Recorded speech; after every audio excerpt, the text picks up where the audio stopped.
நம் அனைவருக்கும் வார்த்தைகளால் விவரிக்க முடியாத அளவிற்கு வேதனையை அளித்துள்ள இந்த துயர சம்பவத்திற்கு பொறுப்பாளர்கள் மீது உரிய நடவடிக்கை மேற்கொள்ளப்பட்டு வருகிறது என்பதை தாங்கள் நன்கு அறிவீர்கள். இதன் முதற்கட்டமாக கள்ளக்குறிச்சி மாவட்ட ஆட்சியர் உடனடியாக பணியிட மாற்றம் செய்யப்பட்டார். கள்ளக்குறிச்சி மாவட்ட காவல் கண்காணிப்பாளர் தற்காலிக பணியிட நீக்கம் செய்யப்பட்டார்.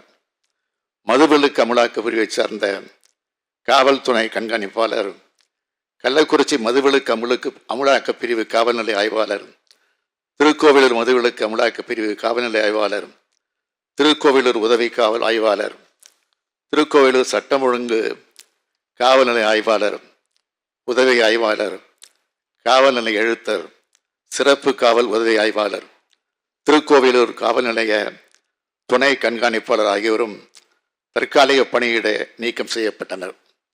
மதுவிலக்கு அமலாக்க பிரிவு கூடுதல் தலைமை இயக்குனர் மற்றும் மதுவிலக்கு அமலாக்க பிரிவு காவல் கண்காணிப்பாளர் ஆகியோர் மாற்றப்பட்டு காத்திருப்போர் பட்டியலில் வைக்கப்பட்டுள்ளனர்.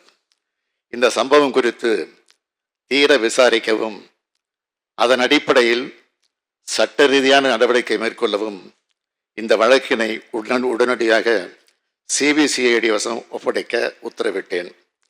அதனைத் தொடர்ந்து சிபிசிஐடியும் ஐஜியும் நேரில் சென்று விசாரணையை தொடங்கியிருக்கிறார்கள். எதிர்கால சமுதாயத்தை மிக மோசமான வகையில் பாதிக்கும் போதைப் பொருட்களை எந்த வகையிலும் அனுமதிக்க இயலாது என்ற அடிப்படையில் இவற்றை விற்பனை செய்பவர்கள் மீது சட்ட ரீதியாக எடுக்க வேண்டிய அனைத்து நடவடிக்கைகளையும் நாங்கள் தீவிரமாக எடுத்து வருகிறோம். தொடர் நடவடிக்கை குறித்து இங்கு அனைவரும் பேசினீர்கள். கடந்த ஆண்டு மே மாதம் நடைபெற்ற இதே போன்ற சம்பவம் தொடர்பான வழக்கினை இந்த அரசு சிபிசிஐயிடம் ஒப்படைத்தது. அந்த வழக்கு 2 மாவட்டங்கள் தொடர்புடையது. அதில் விழுப்புரம் வழக்கினை பொறுத்தவரையில் 21 குற்றவாளிகள் கைது செய்யப்பட்டனர்.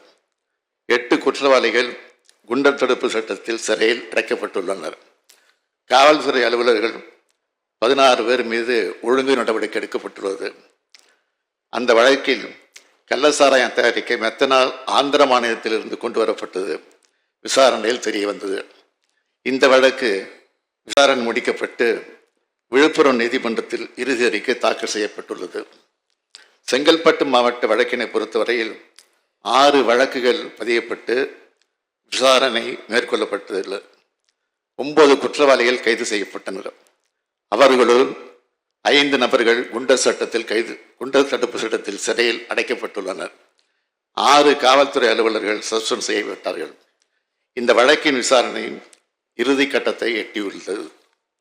தமிழ்நாடு அரசு இதில் சிறப்பு கவனம் செலுத்தி கள்ளச்சாராயம் காய்ச்சுதல் மற்றும் விற்பனை செய்தல், போலி மதுபானங்கள் கடத்துவது மற்றும் விற்பனை செய்வது போன்ற குற்ற செயல்கள் நடைபெறா வண்ணம் தீவிர தடுப்பு நடவடிக்கைகளை மேற்கொண்டுள்ளது.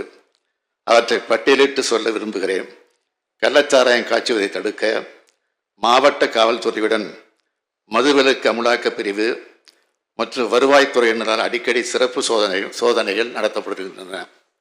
நமது அரசு பொறுப்பேற்றதிலிருந்து இதுவரை கள்ளச்சாராயம் காய்ச்சுவர்கள் மீது 4,63,710 வழக்குகள் பதிவு செய்யப்பட்டு 4,61,084 பேர் கைது செய்யப்பட்டனர்.